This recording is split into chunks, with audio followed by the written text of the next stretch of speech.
So last night, as I was walking home from the bus stop on Merced and Eucalyptus in Newman, I talked about the whole William Regal injury angle that he went through on Dynamite on Wednesday, and how that was essentially just another way to basically write a character off of the company's television because, well, they're not going to be part of the company anymore for the foreseeable future.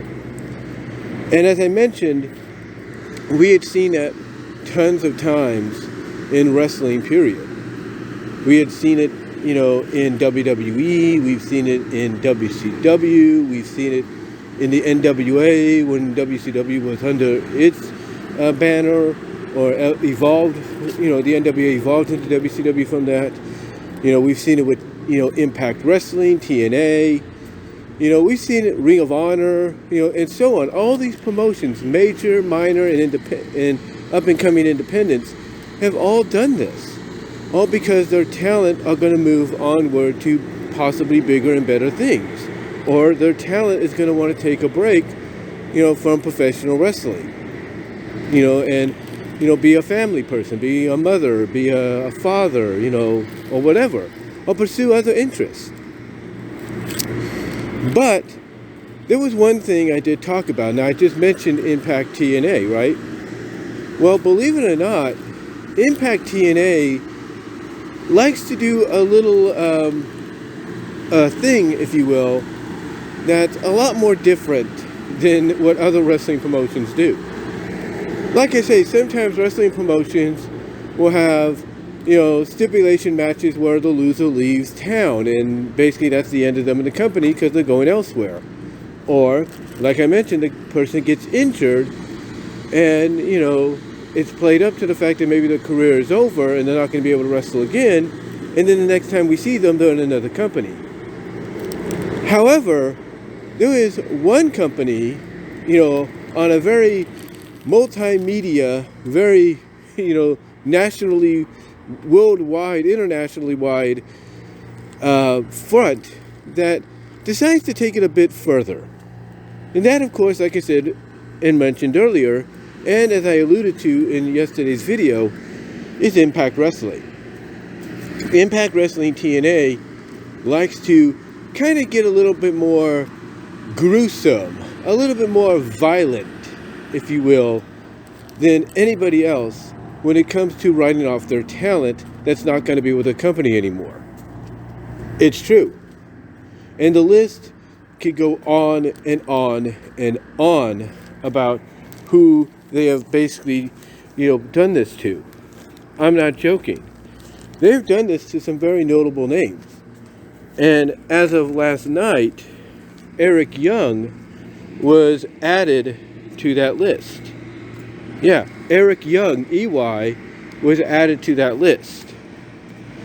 But what list am I talking about? Well, if I can bring it up here via Messenger, if I can bring it up, because I messaged it to myself just in case I wanted to talk about this. Basically, this is what I'm getting at. This is what I'm getting at as I kind of... Here we go. It was uploaded by Pro Wrestling Network's Facebook page. Basically, the title that they gave it was that Eric Young joins a unique group, a very special group, if you will. And that unique group is of people getting killed off. This was posted, this was posted by P-I-J-I-Z-Y,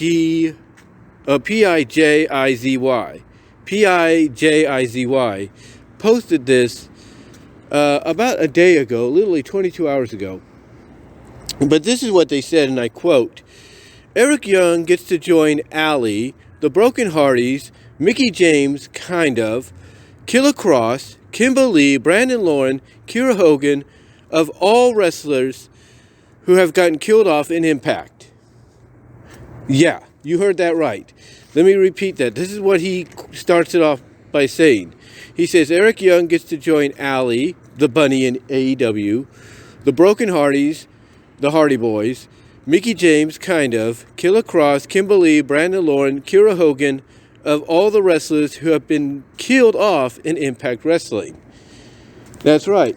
They were killed off in story in Impact Wrestling because they weren't going to stay with the company. They were going elsewhere. Allie, when you think about it, she was killed off because she wasn't going to stay with Impact, and she was going to AEW. She was going to be all elite. That is a fact. Same with Keira Hogan. Keira Hogan was not going to re-sign with Impact Wrestling and decided she wanted to go to the NWA and then eventually AEW. So they wrote her out. The Broken Hardys, they weren't coming back. They were done. Killer Kross, same thing. Karrion Kross, that is, same thing. All these had something in common. All these happened because of the fact that Impact figured, well, they're not going to come back to us. We might as well, give them the axe. And that's what they did. Mickie James is kind of an asterisk because there was a storyline where James Storm pushed her in front of a train, right in front of Nick Aldis's eyes. It looked like she got hit and killed by the train. But they kind of retconned it to where she was basically severely injured and basically on the verge of death, but she was able to miraculously recover, and they forgot all about it. Or they just moved on from it. Anyway, if you don't believe me, this is what PIJIZY basically listed off as the ways that these characters, these superstars, these wrestlers were killed off in Impact because they weren't going to resign. Here's how it goes.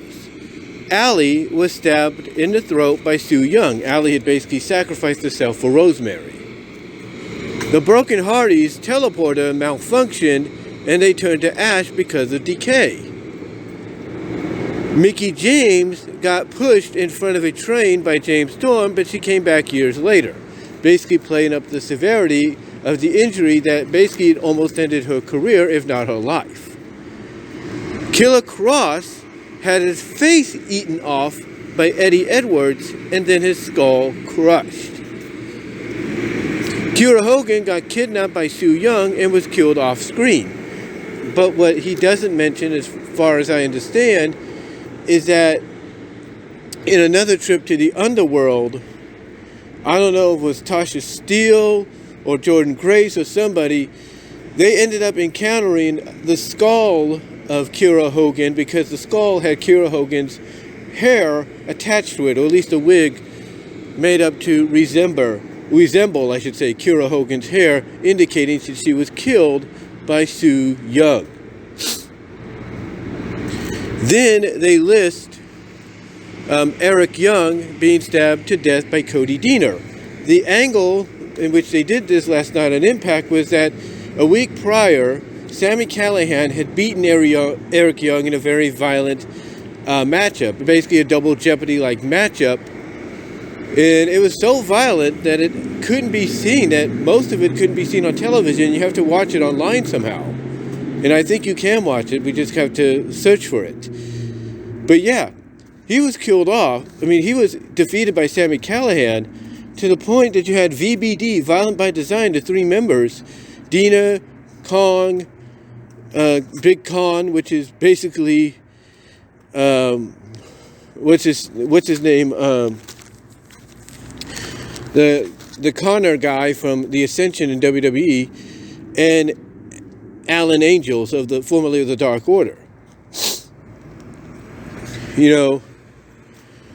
Basically they stood over Eric Young who was lying on the mat beaten, and then they filmed a segment yesterday where they were both in a jail cell, and Eric Young basically asked Cody Deaner, if he had the opportunity, would he, kill the sickness? Would he basically get rid of it? And Deaner said yes.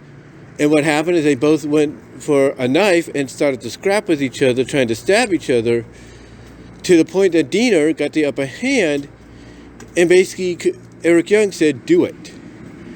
Cure the sickness, get rid of the sickness, take your rightful place, basically as the new leader. He basically passed the torch to him, and he said the only way you could get this, torch passed to you is if you kill me, because he's saying, I'm the sickness. I'm the leader, but that was supposed to lead you out of the sickness.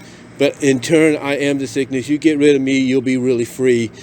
And that's what he did. He stabbed him, and Eric Young was killed off screen. Was killed off, and basically it was Impact's way of saying, Eric, thank you for everything. We gave you the the ending you wanted, because he's heading back to WWE. And then to finish it off, he says this: the Undead Bridesmaids of Kimber Lee and Brandon Lauren had the soul essence body absorbed by a pregnant Sue Young to give life energy to her unborn baby. And then he also added in that Ethan Page got his heart ripped out by Karate Man, which was an alter ego of Ethan Page.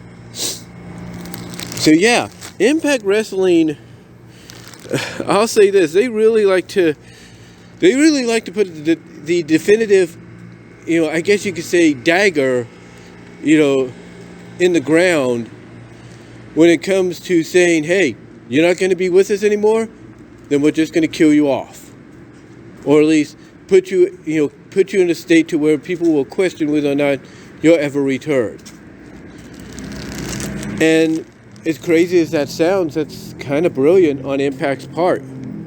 It really is. It is kind of brilliant. I mean, think about it. Think about it, guys. How many other companies have done that? I'm sure there have been companies that have, don't get me wrong. I'm sure there have been companies that have. But how many companies on a national major level have really done that? Outside of AAA's spin-off series, Lucha Underground. Because Lucha Underground has always found ways to kill off characters because, yes, they had re-signed with other companies, or signed or re-signed with other companies outside of AAA, like WWE, Impact Wrestling, MLW, you name it. They would basically kill them off.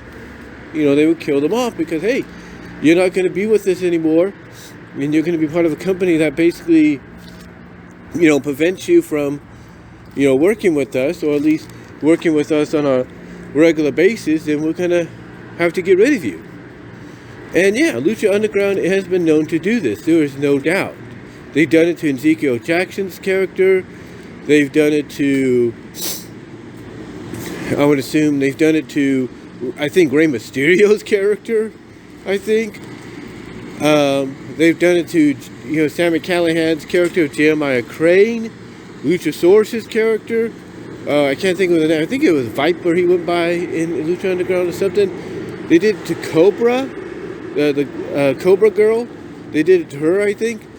They've done it to a lot of characters. Yes, they would bring them back by mystical, supernatural mumbo-jumbo at times, because Lucha Underground would get renewed for a new season. But still, if somebody wasn't going to be back for that new season or not, they would essentially, in the previous season, kill them off. And that would be it. That would be it.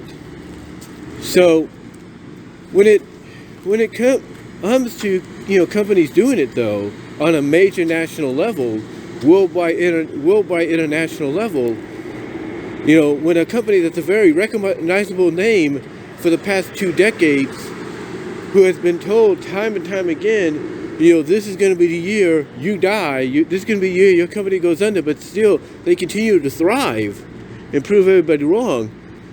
For a company like Impact to go the route that they did, to basically say, yeah, we're killing off all these people, or at least putting them in a situation that makes them close to death in story, because we're not sure what their status with us is going to be, in the coming years, or in the coming months. We don't know if they're going to resign. We don't know if they're going to take a break and then come back, or they're going to go to greener pastures. We don't know. We don't know. But here's the thing. I have to give Impact Wrestling a lot of credit that to the fact that they're actually going down this path. Now, are they the only ones that have been going down it? Like I said, Lucha Underground, a spin-off of AAA, they've done it too. But currently, are there other companies that are going to attempt it? Probably. Probably. I mean, for example, I think MLW, because they have this Lucha Underground like storyline going on, this Azteca Underground, with the same guy, Don Cesar, or whatever his name is, basically being in charge and calling the shots and abusing power, and basically being the Azteca Underground basically being a continuation, a spin-off of Lucha Underground, in a way, sort of a sequel to it.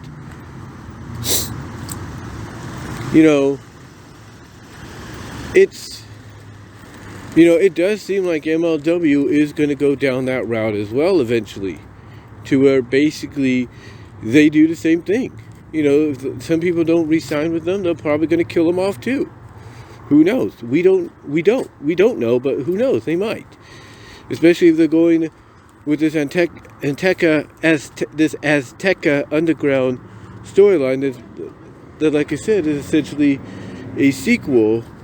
Is essentially a sequel, somewhat, to Lucha Underground. So we'll see what happens. But right now, the one that's leading the pack, in my opinion, is basically Impact Wrestling. I mean, does WWE do this at times? Yeah, kind of. They've been known to do things like this once in a while, but, sooner or later they'll kind of act like it never happened. And, that's about it. But, like I said, as far as major national wrestling companies go, Impact is the only one doing it right now. I mean, does AEW do it? No. They might get violent with violent matches and everything, but, they don't, essentially decide, hey, we're going to kill off this character because, hey, they're not going to come back to us. No. They go the old school route, like I mentioned in the video yesterday, that I did when I was walking home from the bus stop. They basically go that old school route of entering a character and make it seem like, hey, that's it, they're done. Only for them to show up maybe a couple weeks later, in another company because they didn't resign. I'm just saying, AEW, could they do it? Yeah, but I don't think they will. I think, honestly, they're going to stick with the old school guns of, basically injuring a character, putting them in one last program, injuring them, and then basically, having them,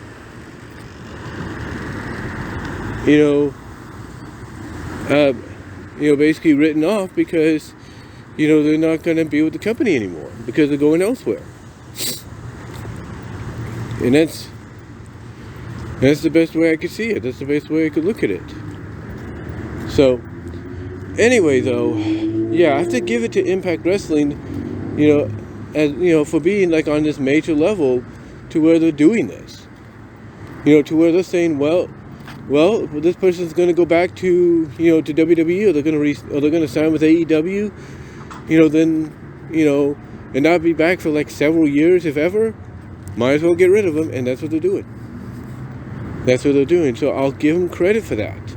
I will give them credit because I think in a way Anthem Sports and Scott D'Amore and all of them kind of see the writing on the wall that even though the company's still going to thrive for years to come, despite what people might say, as far as trying to keep wrestlers around on their stage compared to bigger stages like AEW and WWE, which they would want to be part of, yeah, there is absolutely no chance of them staying if they want to go elsewhere. So yeah, I'll give Impact Wrestling credit for at least giving those that want to leave the company or want to go elsewhere, want to take a break from wrestling. I will give them credit for at least giving them a definitive way out, and a definitive farewell, on a permanent level. But let me know what your guys' thoughts are. How do you feel about wrestling companies, major ones like, let's say, Impact Wrestling, going this route? Do you think maybe do you think maybe they're kind of, and that was notifications, I do apologize for that. But do you think maybe they're taking it a step too far and maybe they should just stick with the old school way of writing off a character, just in case they decide to go elsewhere? Do you think they should just stick with the whole injury angle, loser leaves town deal instead of killing them off? What are your thoughts? Which one do you think is more of a better, kind of solution to giving them a farewell, because maybe they won't be around much longer? Or they won't be around for the company much longer, if ever, because they're going elsewhere. Do you think killing them off is a better definitive way? Or do you think sticking with the old school way of loser leaves town or injury is more suitable? Let me know down below in the comments, as well as in the live chat during the premiere. Like the video. And until next time, guys, I am out. And yes, you will get a podcast of this as well. So like the video and the podcast version of this topic, a topical video podcast. And I'll talk to y'all later.